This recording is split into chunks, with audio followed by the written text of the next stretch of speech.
Welcome students, welcome to our channel. இப்போ exercise 5.5 இருந்து நம்ம லாஸ்ட் சம் போட போகிறோம். அது 10வது சம். இந்த சம்முக்கு பேர் என்னன்னா எக்ஸ்ப்ளோஷன் சம். சரிங்களா? எக்ஸ்ப்ளோஷன் சம் என்ன சொல்லுதுன்னு பாருங்க ஸ்டூடெண்ட்ஸ்.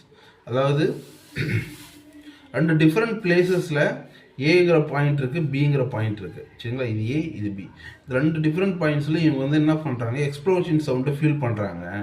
ஆனால் ஒரு சின்ன டிஃப்ரெண்ட் இருக்குது. இந்த ஏவுக்கும் பிக்குள்ள டிஸ்டன்ஸ் வந்து 10 கிலோமீட்டர் இருக்கும்போது இந்த பிங்கிற பிளேஸில் இந்த பி இருக்குங்களா, அந்த பாயிண்ட், இந்த பிங்கிற பாயிண்ட்லேருந்து தான் அந்த எக்ஸ்ப்ளோஷன் சவுண்டு க்ரியேட் ஆகுது.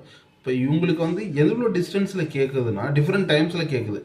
ஏன்னா அப்போ ஏவுக்கும் பிக்கும் டிஃப்ரெண்ட் டைம்ஸில் அந்த எக்ஸ்ப்ளோஷன் சவுண்டு கேட்குது.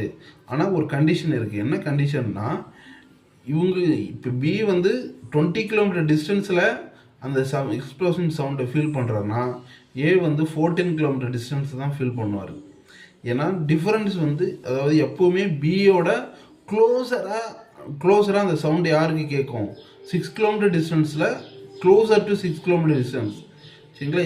இது எப்போவுமே பியை விட 6 கிலோமீட்டர் டிஸ்டன்ஸ் க்ளோஸராக இந்த ஏங்கிறவருக்கு இந்த சவுண்டு கேட்கும். சரிங்களா? ஃபார் எக்ஸாம்பிள், இங்கே ஒரு பாயிண்ட் இருக்குது. இந்த ரெண்டையும் நீங்கள் ஃபோக்கஸாக யூஸ் பண்ணிக்கிட்டு இங்கே ஒரு பாயிண்ட்டை நீங்கள் கனெக்ட் பண்ணுறீங்க. பிபி ஏபின்னு வரும் இல்லைங்களா? இது வந்து ஃபோக்கஸ் 1, இது F1, இது F2. சரிங்களா? இப்போ இது வந்து ஹைப்பர் போலார் தான். இப்போ இந்த ஒரு பாயிண்ட்டுக்கு ஓகே. இப்போ இதுவே இன்னொரு பாயிண்ட், அந்த பாயிண்ட் எங்கே வைக்கணும்னு வச்சுக்கோங்க. அப்போ அதே கண்டிஷன் ஏவுக்கும் பிக்குன்னா இருக்கணும், 10 கிலோமீட்டர் டிஸ்டன்ஸ் இருக்கணும். அட் த சேம் டைம் பிங்கிற பாயிண்ட்லேருந்து எக்ஸ்ப்ளோஷன் சவுண்டு பி வந்து எவ்வளோ கேட்குறாரோ அதை விட 6 கிலோமீட்டர் க்ளோஸர் டிஸ்டன்ஸில் ஏ வந்து அந்த சவுண்டை வந்து அவர் ஹேட் பண்ணும், அதை கேட்கணும். ஃபார் எக்ஸாம்பிள், இங்கே இவர் வந்து 18 கிலோமீட்டர் டிஸ்டன்ஸில் இவர் கேட்குறான்னு வச்சுக்கிங்களேன். யார், பிங்கிற பர்சன் வந்து 11 கிலோமீட்டர் டிஸ்டன்ஸில் அந்த எக்ஸ்ப்ளோஷன் சவுண்டு கேட்குறாருன்னா ஏ வந்து 12 கிலோமீட்டர் டிஸ்டன்ஸில் கேட்பார். ஏன்னா ரெண்டுத்துக்குள்ள டிஃப்ரென்ஸ் என்ன வரணும், 6 வரணும். சரிங்களா? அதுதான் கொஷினில் கொடுத்துருக்காங்க. இப்படி இருக்கும்போது இந்த ஈவெண்ட் அப்படி ரொட்டேஷனாக நடந்துக்கிட்டே இருக்கும்போது, எல்லா பாயிண்ட்லையும் நடக்கும்போது இந்த பி மூவிங் பாயிண்ட்டாக வந்துகிட்டே இருக்குது. இங்கே வருது, இங்கே இருக்குது, அப்படி ஒரு ரொட்டேஷனாக போய்கிட்டே இருக்கும்போது அது ஒரு கர்வு கிரியேட் பண்ணும். அந்த கர்வு வந்து கண்டிப்பாக என்ன கருவாக இருக்கும், என்ன ஈக்குவேஷனாக இருக்கும், அந்த கருவுக்கான ஈக்குவேஷன் என்னதான் அப்படிதான் கொஸ்டின். சரிங்களா? ஃபார் எக்ஸாம்பிள், இதை வந்து ஹைப்பர் போலான்னு நான் சொல்ல முடியும். ஏன்னா எனக்கு ஹைப்பர் போலா பற்றினா ஒரு கண்டிஷன் இருக்குது நம்ம புக்கில். பேஜ் நம்பர் 191ல் இந்த கண்டிஷனை படிக்கிறோம் பாருங்கள். The absolute difference of the focal distances of any point on the hyperbola is constant and is equal to length of transverse axis, that is PS minus PS dash equal to 2A. இதை வந்து நான் 2Aன்னு எடுத்துக்கலாம். இந்த டிஃபரன்ஸை எப்படின்னா F1P F2P. சரிங்களா? அதாவது ஃபோக்கஸ்க்கு இது வந்து ஃபோக்கல் டிஸ்டன்ஸ். F2லேருந்து பிக்குள்ள டிஸ்டன்ஸு, F1க்குள்ள பிக்குள்ள டிஸ்டன்ஸ் சப்ட்ராக்ட் பண்ணி அப்சல்யூட் வேல்யூ எடுத்தால் அது கண்டிப்பாக 2Aவாக தான் இருக்கும்.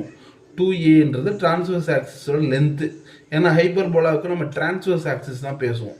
சரிங்களா? அப்போ அந்த டிரான்ஸ்வர்ஸ் ஆக்சிஸோட லென்த்து இது 2A. அந்த டிஃபரன்ஸ் எப்பவுமே நமக்கு என்ன கிடைக்குது, 6 தானே கிடைக்குது. இங்கே 18னா இங்கே 12, இங்கே 20னா இங்கே வந்து இதுக்கு இவ்வளோ டிஸ்டன்ஸ் இருக்கும். இங்கே இவரோட 20 டிஸ்டன்ஸ் இருந்தால் இவர் 14 டிஸ்டன்ஸ் இருப்பார்.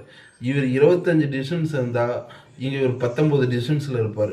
அது மாதிரி 6 கிலோமீட்டர் க்ளோஸராக இருப்பார் எப்பவுமே. ஏங்கிறவரை பிக்கு 6 கிலோமீட்டர் க்ளோஸராக இருப்பார். அப்போ இந்த ஃபோக்கல் டிஸ்டன்ஸஸ்க்கு வந்து இதான் இது ஒரு ப்ராப்பர்ட்டி இருக்குது. அந்த ப்ராப்பர்ட்டி தான் என்னது, absolute value of F1P minus F2P equal to 2A. 2A, அந்த 2Aங்கிறது அந்த டிஃபரன்ஸு. அந்த டிஃபரன்ஸ் வந்து அப்சல்யூட் டிஃபரன்ஸ் 6. சரி, அப்போ 2A 6னா A is equal to 6/2 equal to 3. இப்போ A is equal to 3ன்னு கிடச்சிருக்கா? இப்போ F1 F2 ஏக்கும் பிக்கும் உள்ள டிஸ்டன்ஸ் வந்து 10. இப்போ இது F1 F2 எப்படி எடுக்கலாம், 2AEன்னு எடுக்கலாம். ஏஇ நம்ம இங்கே என்ன கன்சிடர், எப்பவுமே 2AE தானே F1 F2க்குள்ள டிஸ்டன்ஸு. அந்த 2AE என்னன்னு எடுத்துக்கலாம், 2Cன்னு எடுத்துக்கலாம். அதாவது ஏஇஏ இங்கே சின்னு எடுத்துக்கலாம், அவ்வளோதான். இப்போ 2C is equal to 10, C is equal to 5ன்னு வரும். சரிங்களா? அப்போ நமக்கு ஹைப்பர் போலாக ஒரு ரிலேஷன் இருக்குது. C² is equal to A² plus B² ஒரு ரிலேஷன் இருக்குது.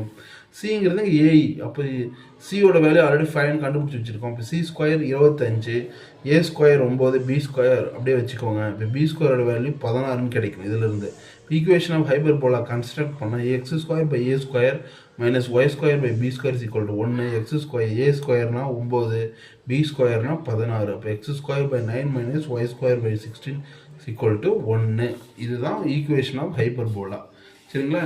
இந்த ஹைப்பர்போலா ஈக்குவேஷன் எப்படி உங்களுக்கு கிடைச்சின்னு தெரியாத ஸ்டூடெண்ட்ஸ், ஓகேங்களா? அதாவது 2 பாயிண்ட் இருக்குது.